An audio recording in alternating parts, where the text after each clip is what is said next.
លោក John Dalton ជាគីមីវិទូរូបវិទូ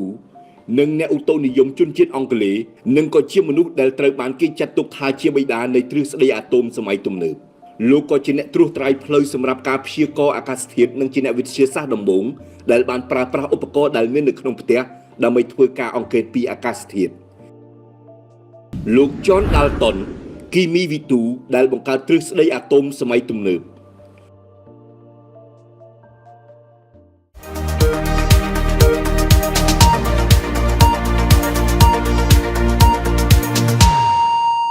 អ្នកវិទ្យាសាស្ត្ររូបនេះក៏ត្រូវបានគេស្គាល់ច្បាស់ផងដែរសម្រាប់ស្នាដៃរបស់លោកក្នុងការណែនាំទ្រឹស្ដីអាតូមក្នុងគីមីសាស្ត្រនិងសម្រាប់ការស្រាវជ្រាវរបស់លោកលើបញ្ហាខ្វាក់ពណ៌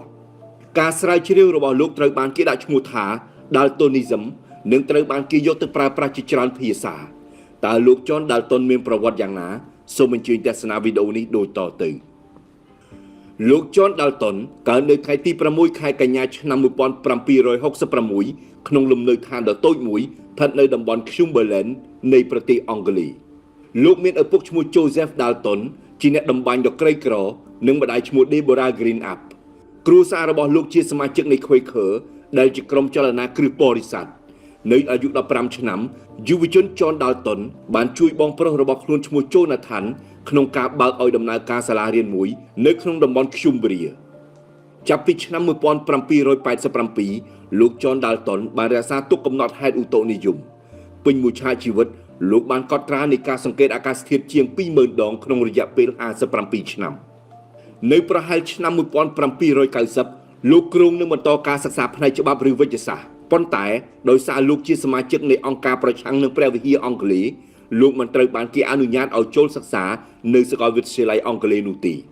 នៅក្នុងឆ្នាំ1793លោកបានផ្លាស់ទីទៅកាន់ទីក្រុង Manchester ដែលនៅទីនោះលោកត្រូវបានតែងតាំងឲ្យធ្វើជាគ្រូបង្រៀនគណិតវិទ្យានិងទស្សនវិជ្ជាធម្មជាតិនៅមហាវិទ្យាល័យ New College លោកបានស្វែងរកលោក Elihu Robinson ដែលជាសមាជិកដ៏លេចធ្លោមួយរូបនៃក្រុមគ្រឹះសាសនាប្រូតេស្តង់ Quaker និងបានក្លាយជាអ្នកឧតុនិយមដ៏មានឥទ្ធិពលខ្លាំងជាងលោកនិងបានជំរុញឲ្យលោកចាប់អារម្មណ៍លើគណិតវិទ្យានិងឧតុនិយមនៅក្នុងឆ្នាំ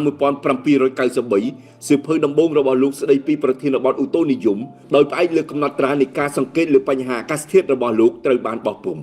សៀវភៅនេះជាមូលដ្ឋានគ្រឹះនៃការរកឃើញនិងសម្រាប់ការសិក្សាស្រាវជ្រាវរបស់លោកនៅពេលខាងមុខនៅក្នុងឆ្នាំ1794លោក John Dalton បាននិពន្ធអត្ថបទមួយមានចំណងជើងថា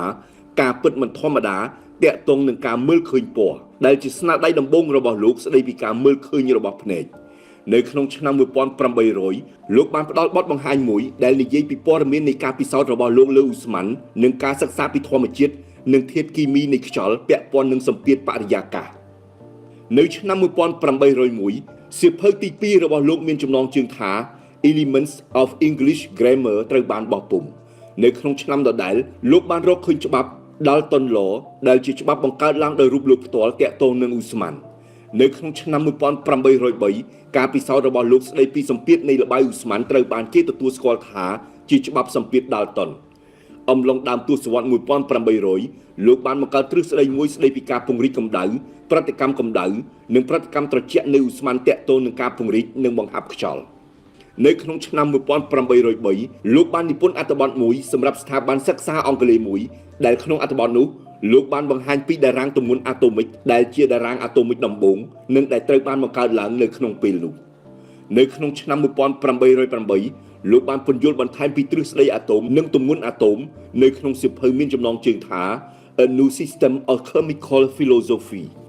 នៅក្នុងសៀវភៅនោះលោកបានណែនាំពីគំនិតនៃរបៀបដែលធាតុផ្សេងៗអាចត្រូវបានសម្គាល់ដោយផ្អែកលើទម្ងន់អាតូមិករបស់ធាតុទាំងនោះនៅឆ្នាំ1810លោកបាននិពន្ធឧបសម្ព័ន្ធសម្រាប់សៀវភៅ A New System of Chemical Philosophy ក្នុងនោះលោកបានរៀបរាប់លម្អិតពីទ្រឹស្ដីអាតូមិកនិងទម្ងន់អាតូមិកតាក់ទងនឹងជីវិតឯកជនរបស់លោក John Dalton វិញក្នុងមួយឆាកជីវិតលោកមិនដែលបានរៀបការឡើយនិងរស់នៅក្នុងជីវិតសាមញ្ញនិងសេពគប់មិត្តភ័ក្តិតិចតួចប៉ុណ្ណោះនៅក្នុងឆ្នាំ1837លោករងការវាយប្រហារពីជំងឺដាច់សរសៃឈាមក្នុងខួរក្បាលនៅឆ្នាំបន្ទាប់លោកទទួលរងការវាយប្រហារពីជំងឺនេះម្ដងទៀតដែលធ្វើឲ្យលោកមានបញ្ហានិងពិបាកក្នុងការនិយាយស្ដីនៅក្នុងវ័យ77ឆ្នាំ លោករងការវាយប្រហារពីជំងឺដង្កាយសាហាវនេះជាលើកទី3និងបានធ្វើឲ្យលោកធ្លាក់ពីលើគ្រែអ្នកបម្រើរបស់លោកបានប្រទះឃើញលោកស្លាប់នៅលើឥដ្ឋនៅពេលពួកគេយកទឹកតែឲ្យលោកដើម្បីផ្ដល់កិត្តិយសដល់ការបង្កើតស្នាដៃរបស់លោក John Dalton អ្នកស្រាវជ្រាវគីមីនិងជីវគីមីជាច្រើនរូបបានប្រើឯកតា Dalton ដើម្បីតំណាងឲ្យឯកតារបស់ម៉ាស់អាតូមមួយ